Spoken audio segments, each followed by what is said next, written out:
Inflation is out of control and it is destroying people's lives. But before you lose all hope, I want to look at inflation from a different perspective, because there is a huge opportunity to make money that you may not even realize.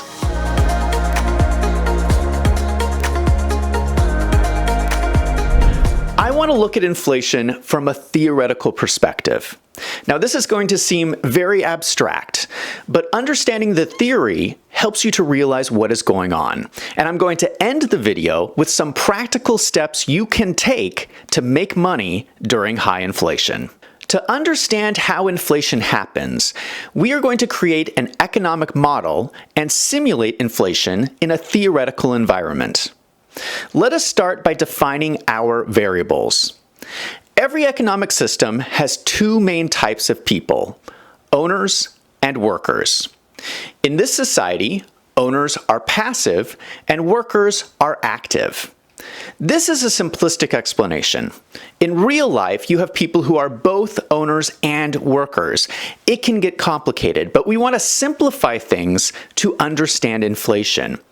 So I'm using the idea of passive and active as the defining features of owners and workers. Now, I know this can be confusing because it is common for business owners to work in their businesses. For this example, I'm classifying those types of business owners as workers. A good example of this is comparing Bill Gates with Elon Musk. Bill Gates used to be the CEO of Microsoft. But Bill no longer works at Microsoft.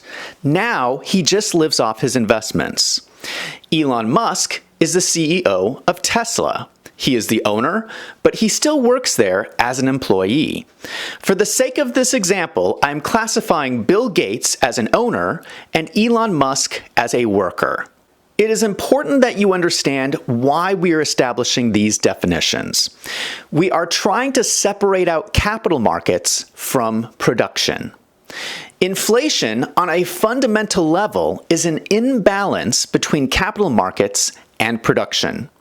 The owners in this example are completely passive. They are sitting on their yachts in the Caribbean and they are letting their money work for them. Another thing you should realize about the example of Bill Gates and Elon Musk is that Bill Gates is 66 years old. Elon Musk is 51 years old, 15 years younger. Bill Gates is at retirement age, and he should not be working anymore. Elon Musk is still young and busy working. Now, this is something that we see in economic systems. As people age, they enter retirement and they switch from workers to owners, or from being active to being passive. So these are our variables. We are going to create an economic model to show the interaction between capital markets and production.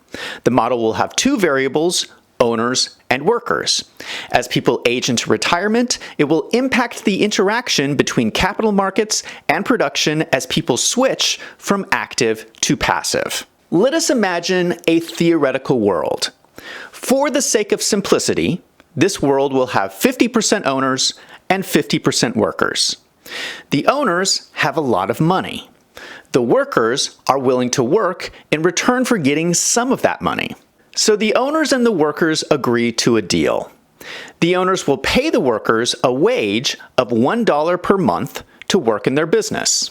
This is good for the owner because every worker will generate $3 in sales, which is $2 in profit for the business every month. This is a stable economic system where everyone is happy. The worker is getting paid every month, and the owners are making money every month. This is a market at work. The owner's product is their money. The worker's product is their productivity. There is equilibrium of supply and demand where the workers are getting enough wages and the owners are making enough profit. In this theoretical world, if people are being born and dying at the same rate, the ratio of owners and workers remain the same. But what if the ratio changes? What if suddenly a lot more people start retiring at the same time?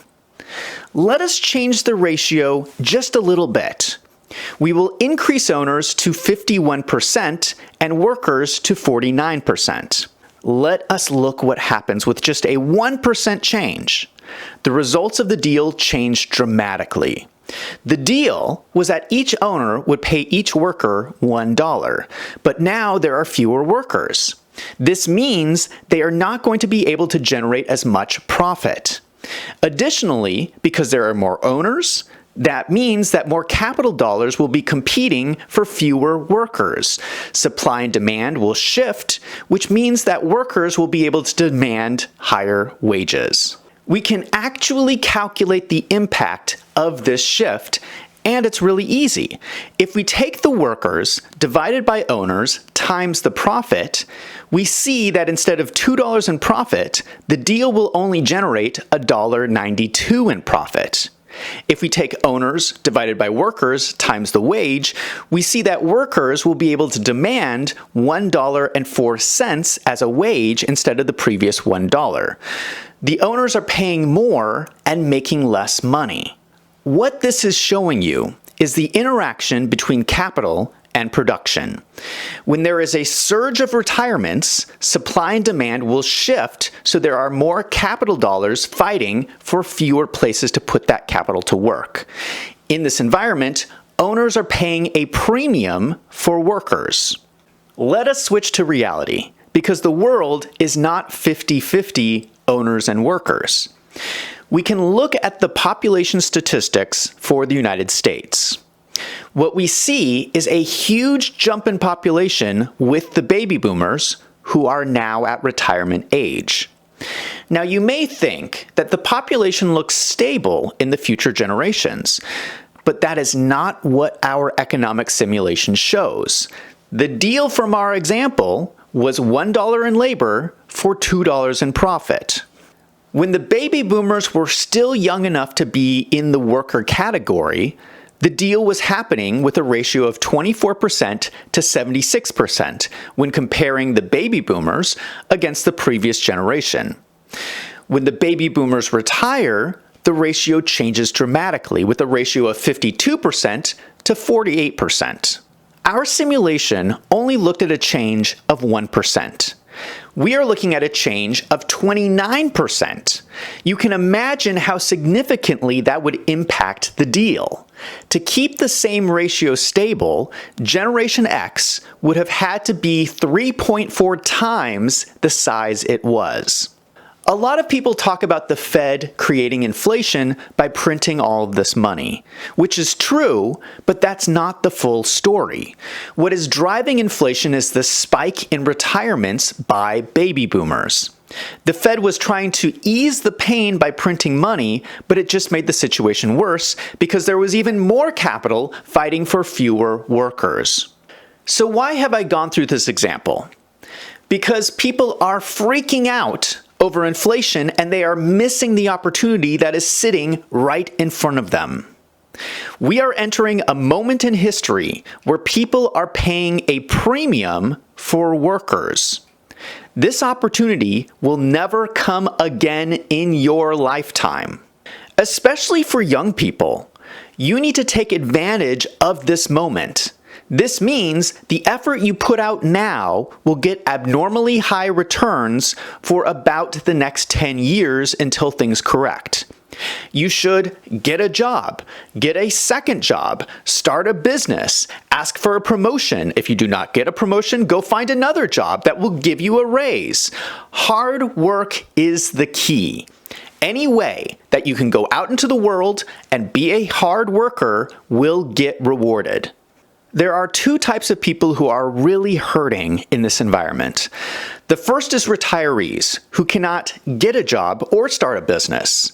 Unfortunately, your money will not go as far, and you will need to play defense with your finances. The other type of people who are hurting are workers who are not productive and businesses that are not productive.